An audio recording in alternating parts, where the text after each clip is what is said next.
Hey everybody, this is Bart Hanson for CrushLivePoker.com, and we're going to take a look at another high-stakes poker hand review. If you like this video, do us a favor, hit that like button and subscribe to the channel.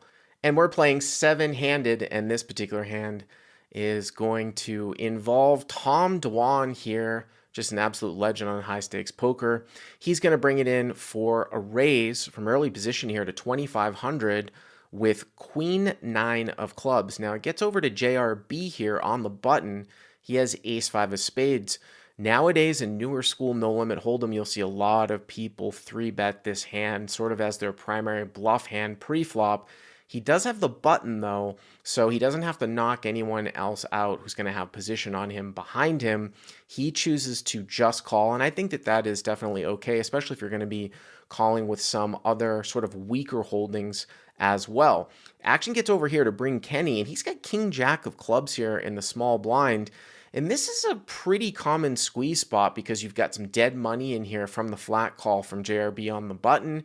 You've got a suited Broadway type of hand. If you can just get through Dwan, you put JRB sort of in a tough spot. His range is somewhat capped because he has just called initially. But Bryn, being very, very deep with Tom Dwan and at a positional disadvantage, he decides to just flat call. Action's going to get over here to Rick Solomon. He's getting a really, really good price. I probably wouldn't call, though, with 10-3 offsuit. But he decides to get in there as well, and we see a classic multi-way live poker spot to the flop. So with the pot being 10,800, the board comes out 9-7 with two clubs. Tom Dwan here has flopped top pair and a flush draw with his Queen 9 of clubs. Of course, Bryn Kenney here in the small blind has a higher flush draw.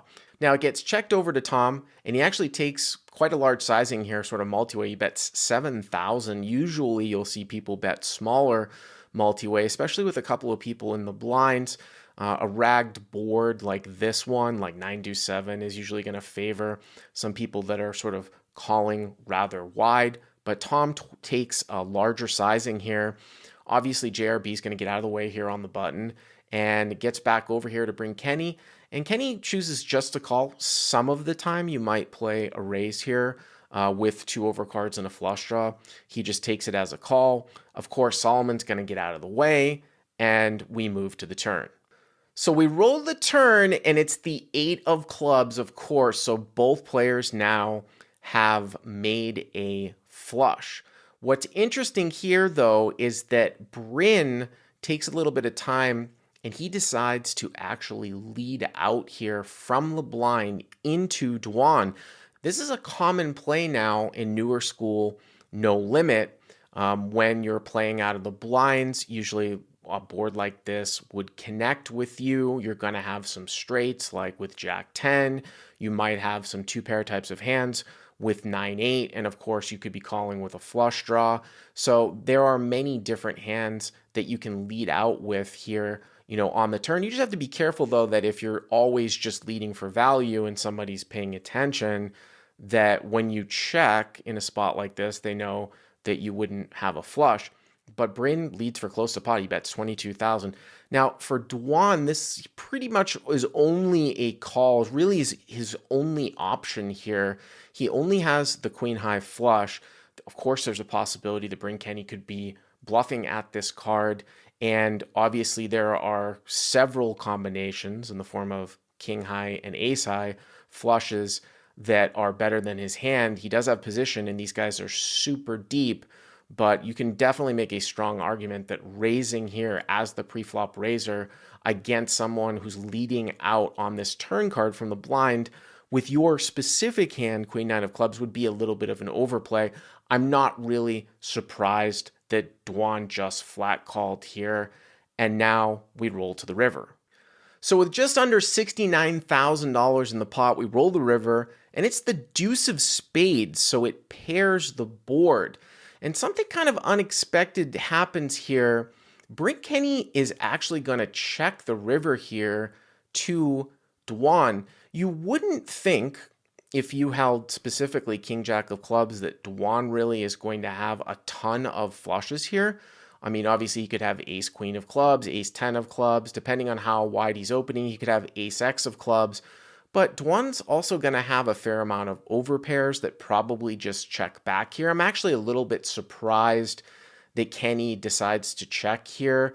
You know, there's always a possibility that Dwan could have a full house, but most of the time I would probably be betting here for value from up front. Now, the times that you might check are the times that you are up against somebody who is a thin value bettor, who might actually bet over pairs here for value.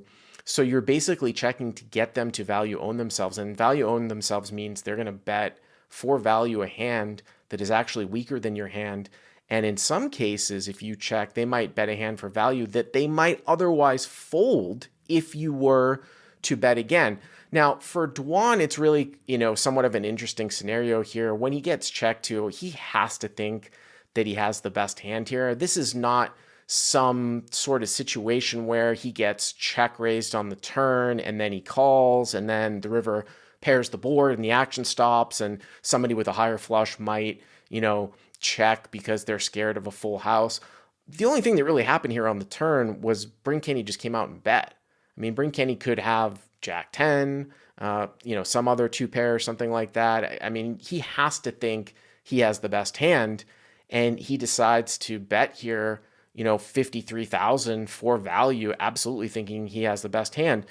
The action's back over here to Bryn Kenney, and just with the king high flush here, knowing that if he were to check raise, it would be incredibly strong, and he very well might get almost every single hand that's weaker than his to fold.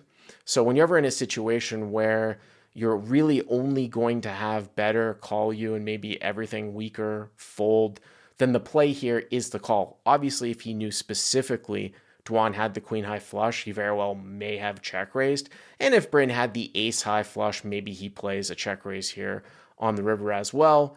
Instead, he just calls. And again, like many old hands on high stakes poker, Dwan is betting the worst hand here for value and is surprised when he loses.